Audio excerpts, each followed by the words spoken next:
Hello, everyone, and welcome to another edition of the SimNFL show. Real talk about fake sports. I am your host and commissioner. You can call me Pierce. Today, we're going to be covering all of the Week 4 action of the Pro Sim over at SimSN. If you're unfamiliar, come check us out on the website or on Discord. We would love to have you. A lot of great storylines to cover today, a lot of close games.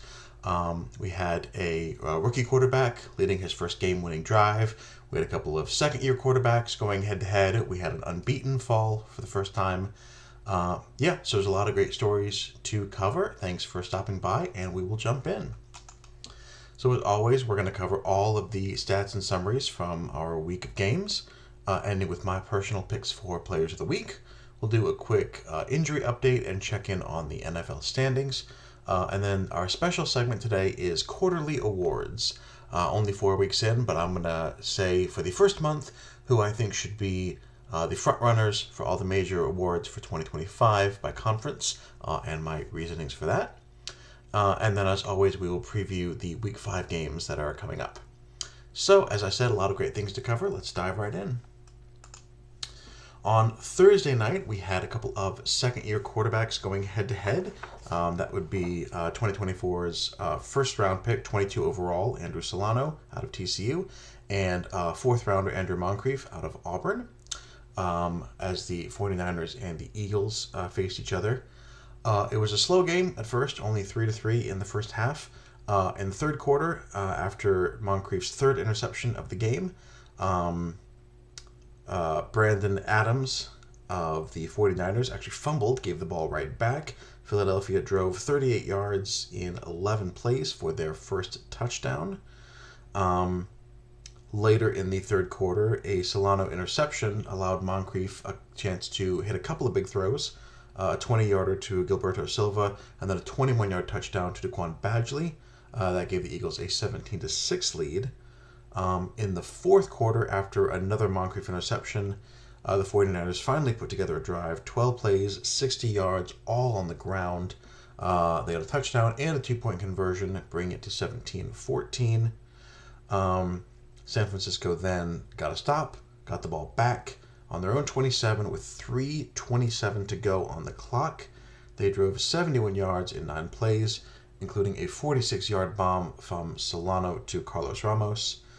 They got stopped on the 2-yard line, and on fourth down with about 30 seconds to go, kicked the game-tying field goal, sent things to overtime, where it was Moncrief's 6th interception of the game that gave them, the 49ers, great field position. They ran the ball 5 times for 23 yards, ultimately Vontae Neal getting the game-winning touchdown. So the final, in overtime, San Francisco over Philadelphia. Moncrief struggling mightily. 2 touchdowns, 1 in the air, 1 on the ground, but 6 interceptions, including the back-breaking one in overtime. Solano able to do just enough with 12 of 30 for 122 yards, aided by Vontae Neal's 114 total yards and a touchdown to escape with the victory in that one. Daniel Piscotty and John Gordon both logging a pair of interceptions for the 49ers. In a close AFC West matchup, the Chiefs were able to hang on and defeat the Chargers 24-22. Valenzuela opened things up with a 56-yard bomb to Michael Walker. They then connected for a 1-yard score and the first touchdown of the game. The teams would trade interceptions and then trade missed field goals, including one from Kansas City right before the half. But at the beginning of the second half, Valenzuela would connect with Rodolfo Chavez for a 28-yard touchdown. That made the lead 17-3 at that point. And then they would convert an Aguilera interception into a second Chavez touchdown. 24-6 was the score at that point. Then the Chargers were finally able to put a long drive together. 7 plays, 77 yards, including 2 long passes from Aguilera to tight end Sebastian Moore. A 27-yarder to move the chains, and then a 24-yard touchdown to get the Chargers closer. Kansas City would drive all the way to the Chargers 31 on their next drive, but Valenzuela would throw a pick, so they came away with no points. And it would give the Chargers a chance for a 55-yard field goal, which they would nail. making it an 8-point game with 9 minutes to go. The Chargers would get the ball back, drive all the way to the Kansas City 12-yard line, but then they would miss a short field goal. So it looked like with about 3.5 minutes to go that would be all. But the Chiefs were stopped again. Chargers got the ball back and got a great punt return. So they would start at their own 47-yard line with only a minute 38 to go. They would drive down the field. James Carter got a 30-yard touchdown, but the Chargers would miss the 2-point conversion, and Kansas City would hang on for the very close 24-22 victory. Chargers missing a field goal and a 2-point conversion in the last 4 minutes, ultimately making up the difference in that game. It was a quarterback revenge game between the Patriots and the Colts, having swapped Rashawn Lyons for Gary Freitag in seasons past. So these quarterbacks now facing their old teams. Indiana scored first on a 13-play, 72-yard drive, ending with a Mitchell Reynolds touchdown run. And it was 10-0 in the second half when the Patriots finally got on the board. Rashawn Lyons to Noah Morales for a 30-yard touchdown, made it 10-7. But the Colts would respond with their own drive and a second Mitchell Reynolds touchdown, bringing the lead back to 10. In the fourth quarter, after a Gary Freitag interception, the Pats would drive 51 yards and get a touchdown run from Rashard Ward, bringing it to 17-14. Later, the Pats would get the ball back, drive all the way to the Indianapolis 33-yard line. But the drive stalled there, and with about 5 minutes to go, they would elect to punt. Freitag would then hit tight end Enrique Rodriguez for a 33-yard gain to move the chains and to help flip the field, and the Patriots would not get any closer. So the Colts hang on with a 17-14 victory. Freitag, 173 yards passing and 73 yards rushing. Mitchell Reynolds, 143 yards rushing and a pair of touchdowns in the win.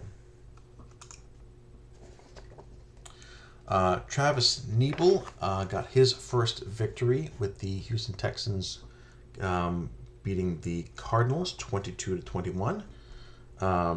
Houston scored first with a 10-yard Ryan Johnson touchdown.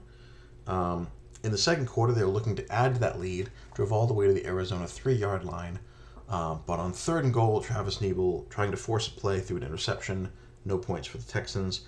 And in fact, Arizona would then drive 97 yards the other way in 12 plays, including Tomek Gezik runs of 26 and 40 yards, ultimately setting up a touchdown run from fullback Terry Jackson from 6 yards out to tie the game. And then right before halftime, in about 3 minutes, they drove 77 yards again, this time Patrick Johnson finding Jake Greenberg for a touchdown to give them the lead. And then they would add to that in the fourth quarter with a second Terry Jackson touchdown run, making it 21-7.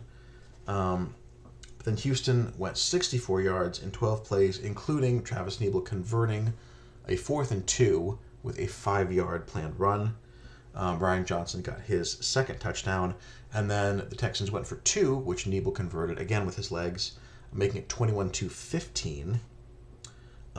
Arizona drove into Houston territory with a few minutes to go, but Lee Kaiser came up with a huge interception for the Texans, giving them the ball back, and then Neeble really took over. He had a 14-yard completion, a pair of 10-yard runs on called runs, handed off to Ryan Johnson for a 9-yard gain, and then Neeble scrambled 16 yards for the game-winning touchdown, the extra point putting the Texans over the top, and they were able to win 22-21.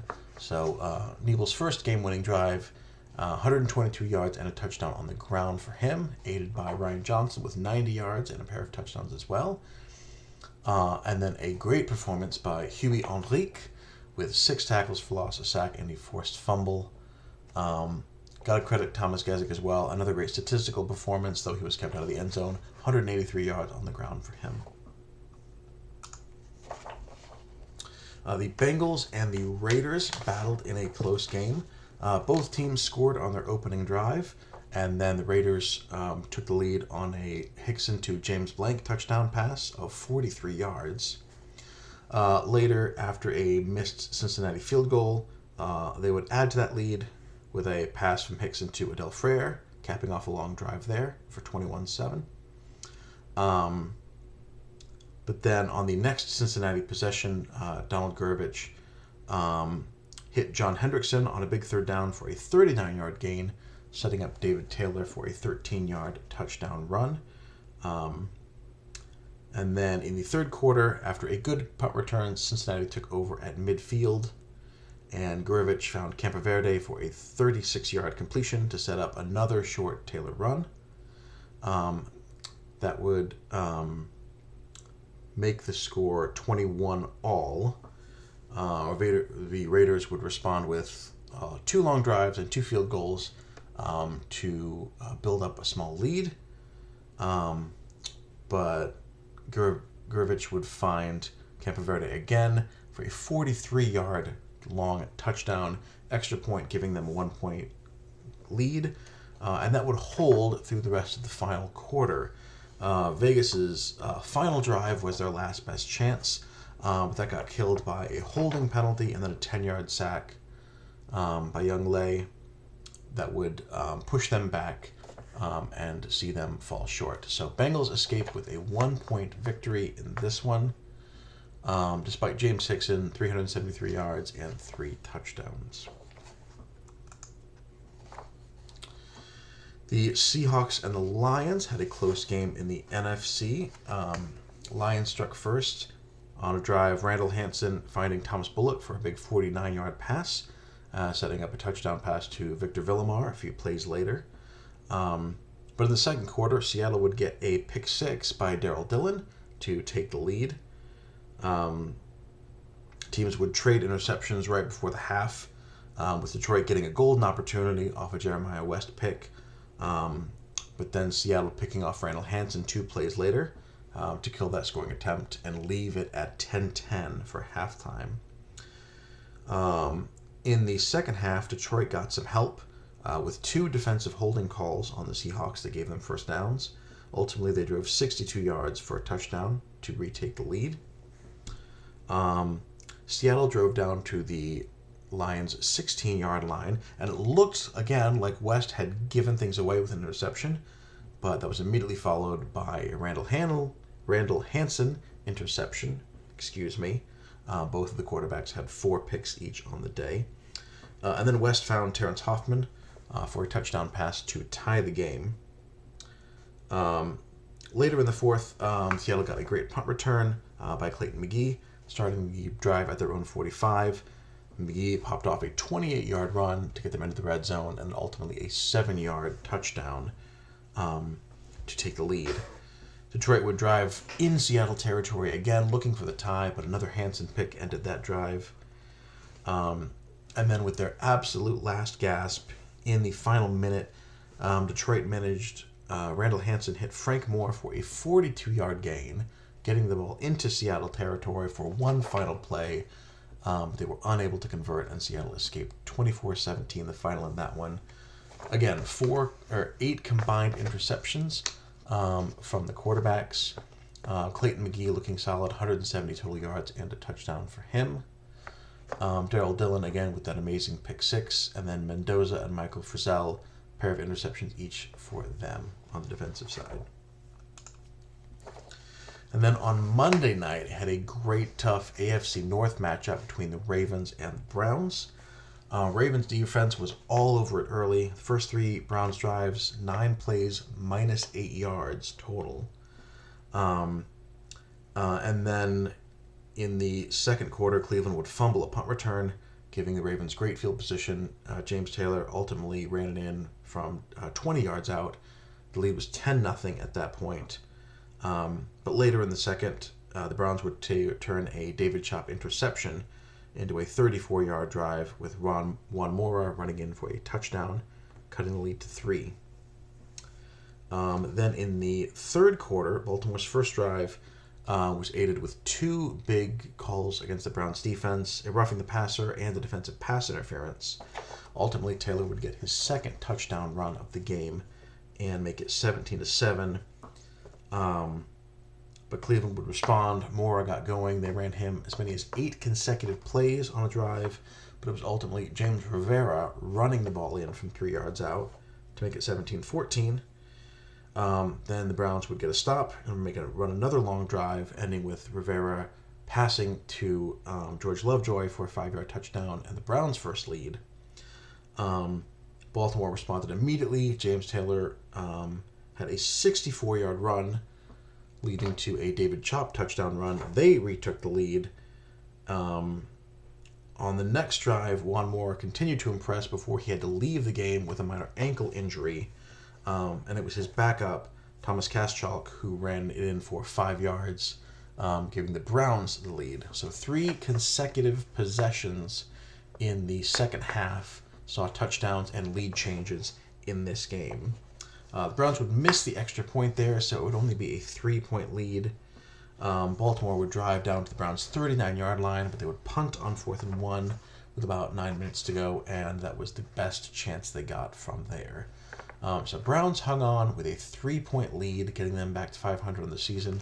Juan Moore, 31 carries, 156 yards, and a touchdown before leaving with an ankle injury. Shout out to James Taylor, 140 yards and a couple touchdowns on only 9 carries. Also, amazing defensive games from 2 big tackles, Jeffrey Jesse and John Cuthbertson. 5 tackles for loss for Jesse, 3.5 tackles for loss, and 2 sacks for Cuthbertson.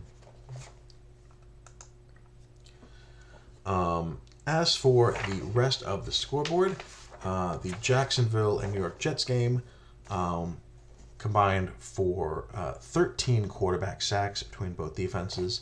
This was mostly a one-score game all the way until Matt Howard hit Ronnie Ritter for a 30-yard touchdown to finally put the Jaguars up for good late in the game.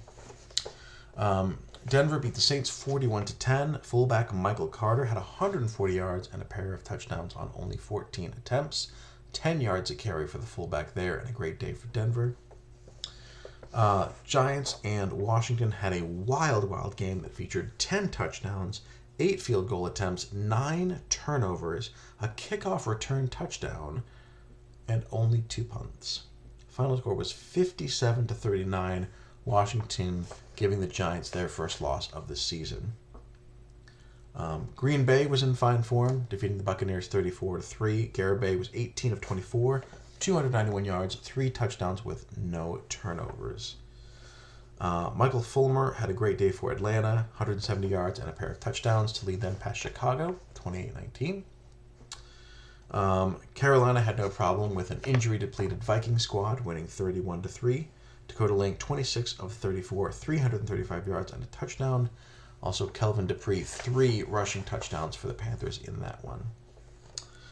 Rams had a dominating day defensively, keeping the Cowboys out of the end zone, winning 23-3. Got to call out cornerback Edward Rivera of the Rams, broke up 3 passes and had 3 interceptions, all in that one game against the Cowboys. Similarly, Pittsburgh had a great day against Buffalo, winning 33-3. DeAndre, don't forget to eat your Weeders. 13 carries, 225 yards, and 3 touchdowns in the victory. And then Miami and Tennessee, a game much closer than the final score would indicate, but Miami was able to pull it out in the end. Hammonds was extraordinary, 24 of 33, 391 yards, 4 touchdowns without an interception in the win.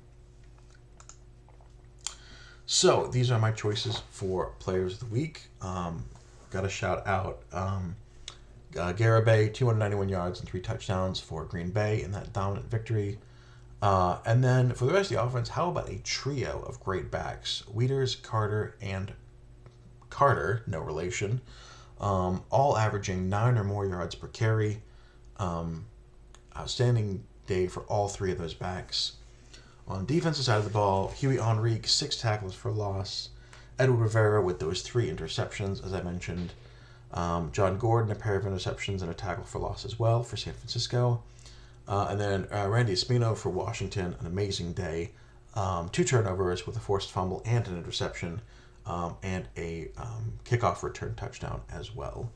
So congratulations to all of those players being named as my Players of the Week. As for the injury report, I've got a couple names to add to this one. Putkonen is a second-round pick for the Cardinals. 33rd pick overall in this most recent draft, out with a dislocated ankle. A really big one, Andrej Harris for the Carolina Panthers, out 4 weeks with a hip strain. Panthers have two of the best cornerbacks in the league, but still losing Harris is going to be big for them. Andres Garcia out with a dislocated shoulder for the Bears, and then Albers still out for the Chargers, and then Minnesota still dealing with two of their big offensive starters, Senak and Ibach, out for at least a couple weeks in Senak's case, and more in the case of the running back. Luis Garcia for the Patriots will be out a couple of weeks with a PCL bruise, and then Aaron McNitt of the Steelers is going to miss a game with a sprained knee. So that is where we stand for there. Good news is for the Philadelphia Eagles, Aaron Poole is healthy and will be back next week. And for the Browns, Juan Moore had to leave the game, but he should be good to go next week. Will not miss extended time. So, 4 weeks in, here is where we stand. No pun intended. Dolphins already with a commanding lead in the AFC East. Last undefeated team in the conference, and already a 3-game lead in their division. Pittsburgh and Jacksonville on top of their respective divisions with 3-1 records. And then the Broncos and the Raiders tied at 3-1, and they will actually go head-to-head next week. AFC West supremacy is on the line in that game. In the NFC, we did lose one unbeaten in the form of the Giants, who lost head-to-head to the Commanders. The Commanders now on top in the very competitive East. But Packers, Panthers, and Rams still reigning supreme in their division. Two of those opening up a couple-game lead. Panthers just ahead of the Atlanta Falcons, who are sitting at 3-1. So, I know we are only 4 games in, and it is still very early. Also, I know that 4 games is not technically a quarter of the way through a 17-game season, but we do what we can around here. I want to talk about the different awards that are handed out. We're going to go by conference and talk about some standout performers so far. On the AFC, for Offensive Player of the Year, got a shout out to Dean Hammonds. He's completing 70% of his passes, over 1,300 yards already, and amazingly, an 11-to-1 touchdown to interception ratio. We're seeing a lot more interceptions this year because of tweaks to the sim, but Hammonds is as true as ever. Best pure passer in the league in the prime of his career, absolutely worthy of this distinction. On the defensive side of the ball, I got to shout out Robert Perry. This could have gone to Christoph Leatherman as well. That Pittsburgh defensive line is amazing. But Barry in particular, 13 tackles for loss already and 5 sacks. Pittsburgh as a whole, second in the AFC in yards allowed, first in takeaways with 13, and tied for second in the conference in sacks with 16. So Barry and Leatherman as well, fully deserving of these honors. That defensive line is amazing, and they are showing up early and often for the Steelers. As for rookies, I got to give a shout out to Ryan Peterson of Jacksonville, one of many great performers in that rookie running back class. Peterson in particular, 6 yards per carry, 474 yards on 79 carries, and a trio of touchdowns. Also, 155 yards receiving and another touchdown there. Great performance there in the backfield with Matt Howard for Jacksonville. For Defensive Rookie of the Year, it was a close call, but I got to give this to Denver Litton. 8 tackles for loss, 5 sacks, and a forced fumble already in his very young career.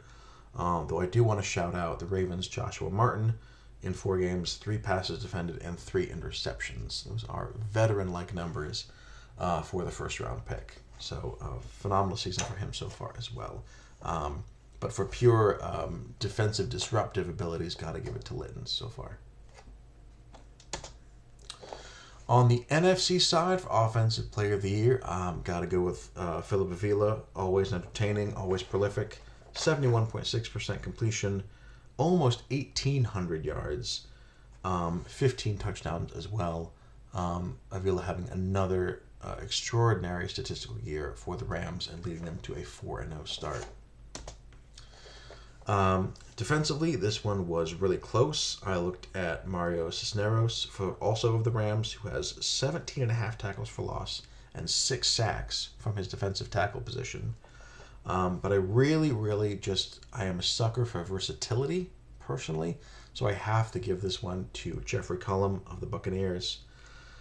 28 tackles, a leader in that conference, 6 tackles for loss, 3 sacks, forced a fumble, 3 interceptions, and 3 other pass breakups. This man is all over the field. He's effective against the run. He's effective against the pass. You've got to account for him every single play. And that is the kind of force you want in your Defensive Player of the Year.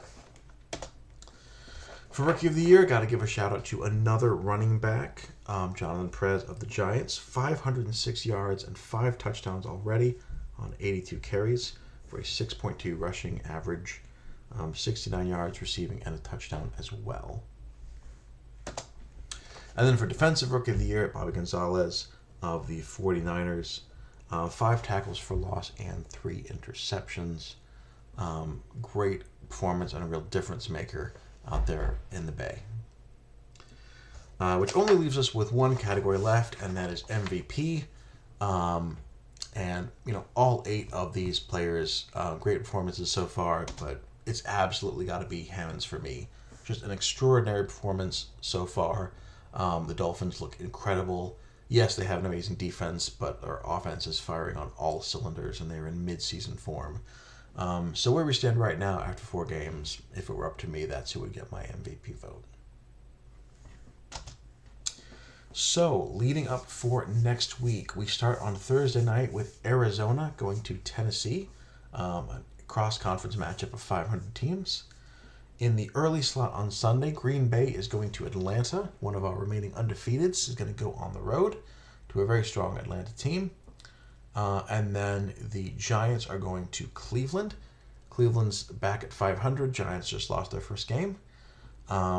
We have another entrant in our NFC East versus AFC North matchup. Let's see if the North can get their first victory in that series.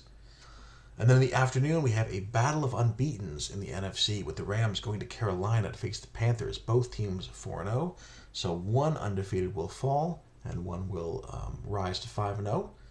Excited for that game. And then a divisional matchup, Denver at Las Vegas, again battling for the lead in the AFC West. On Sunday night, we have Jacksonville at the LA Chargers. Matt Howard, Miguel Aguilera should be a great contest between those two. And then we wrap things up on Monday night with Pittsburgh at Kansas City. So that is it for our the highlights of our Week 5 slate coming up. So that is everything I have for this week's edition of the SimNFL show. Thank you so much, everyone, for stopping by. And to all our Sim participants, I say good luck and have fun.